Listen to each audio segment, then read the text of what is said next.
The double bass is an instrument that by its very nature directs the musician to the never-ending goal of originality. This is especially true today, and with the synthesizing of modern music, popular genres, and classical virtuosity, the opportunities for originality are greater now than ever before. The bass was born in originality. Its design and development borrows from both the violin and viol families of instruments. Even the naming is original in a way. The double bass, or contrabass, or string bass, or just bass, is named thus due to it being an octave lower in pitch than cello, the bass line of the orchestra. This makes the bass a transposing instrument, because the sheet music is read in the same octave as cello music. Historical writing does not necessarily help our debate on the bass's genealogy. The same instrument was sometimes called a violon, bass violin, or bass viol. The modern instrument closely resembles the interior construction of a violin, but much of the external construction has been shaped away from a violin design. There's been much debate on whether the double bass was originally the largest of the violin family, or whether it was just a really big violon. There is no consensus, except that there is clear evidence showing influence from both families of instruments. In fact, the external elements more closely resemble the viols of old. However, gone are the days of the fretted violon and three-stringed contra-violins with overwound gut strings. Modern instrument design and development is streamlined and orthodox in nature. But still the bass holds its originality. It is the only instrument in the modern string family normally tuned in fourths. I've never seen a violin or cello with a dragon carved into the scroll. However, I'm sure such instruments exist out there. Wrapping up this brief overview of construction, we must mention the different bows.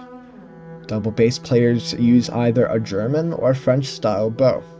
In another example of viola da gamba influence, before the hair on a bow could be tightened or loosened, the bow is held with fingers between the stick and hair, controlling the tension directly. This style was dominant until the French-style bowing, borrowing from the other stringed instruments, was made popular by Giovanni Bottesini in the 19th century. Continuing, first let us discuss a brief overview of the history of double bass music and pedagogues, and then we will conclude with more in-depth discussion of specific examples. First, there is Gasparo da Salo of Lombardy.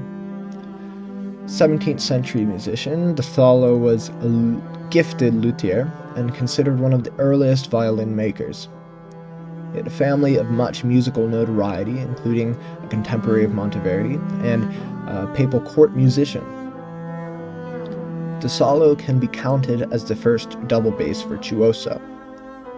Moving towards the present day, the 18th century is really the nascent period for the double bass in the classical world.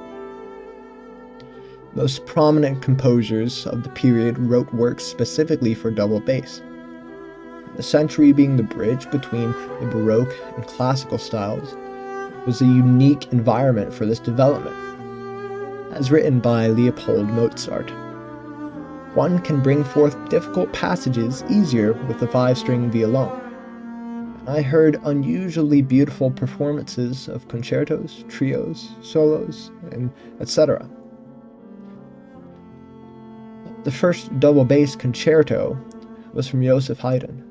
However, it is now lost, and the oldest existing concerto is from von Dittersdorf. Lesser-known contemporaries include Antonio Capuzzi and Englishman Henry Eccles, while Johannes Matthias Berger produced an impressive 18 different concerti. One of the more famous works of this period is Wolfgang Mozart's unique aria, Per questa bella mano, K612. Now, leading into the 19th century, let us discuss the two giants of double bass virtuosity, Domenico Dragonetti and Giovanni Bottesini. Dragonetti knew Haydn, Rossini, and other figures of the time. Most notably, he was a friend of Beethoven and almost certainly influenced his compositions. Dragonetti himself produced 10 concerti. Giovanni Bottesini applied early Romantic virtuosity to double bass composition and playing, and he can be considered the double bassist's equivalent to the violinist Paganini or pianist Liszt. The double bass development followed the developments and movements of classical music as a whole. The end of the 19th century saw an increasing number of bassists in Eastern Europe and the Russian world, including Franz Simondl and Serge Koussevitzky. Now, the 20th century was quite eclectic, with bass pedagogues and composers being widespread and very diverse in their influences. For a brief example of this, the background music, the first one was Piazzolla's Ave Maria. He is a 20th century composer, but it was quite romantic in style. Now what you're listening to now is Paul Hindemith's Sonata for double bass and piano. And another 20th century composer, his style, as you can hear, is much different. And so I will briefly note a few composers and bass players I find particularly interesting.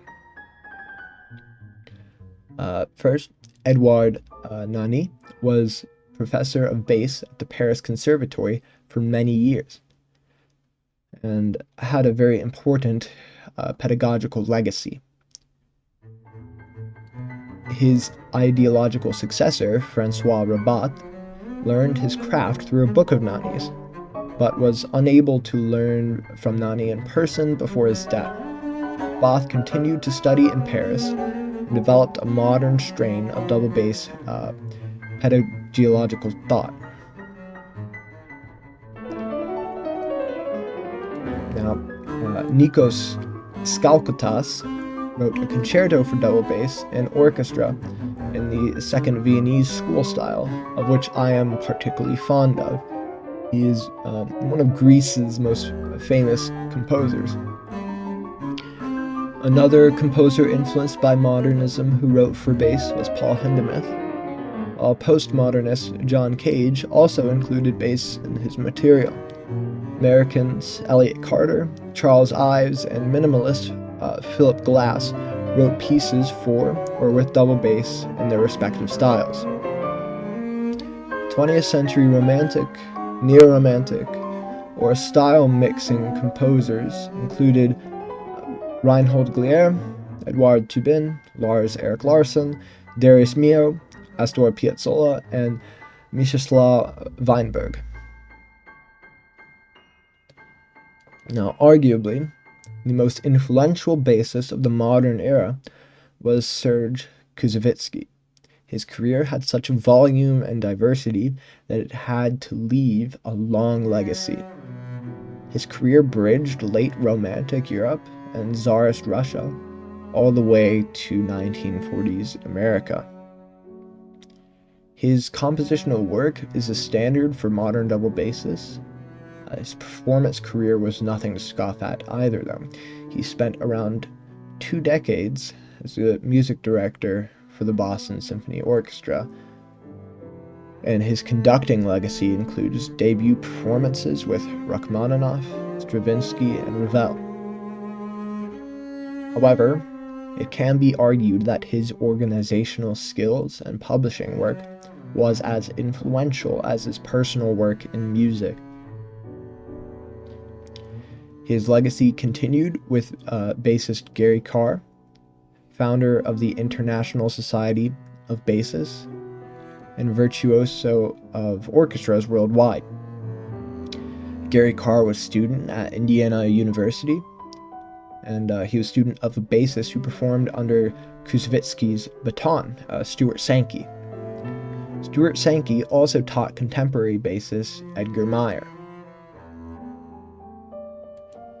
Edgar Meyer has subsequently influenced bluegrass and newgrass world musicians, including Chris Thile on the mandolin and Paul Court on the bass, who are personally two of my greatest musical influences. Both directly and more indirectly, there are shared influences among these musicians going back to modern bluegrass's founding fathers. Tony Rice on guitar, Bill Lawson on mandolin, and Todd Phillips on bass.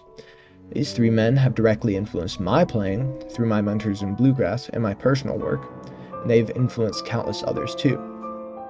Tracking all of these musicians and legacies shows that no matter how much information we try to collect and codify, there's always an unwritten and sometimes even unspoken tradition that keeps an art alive through the centuries.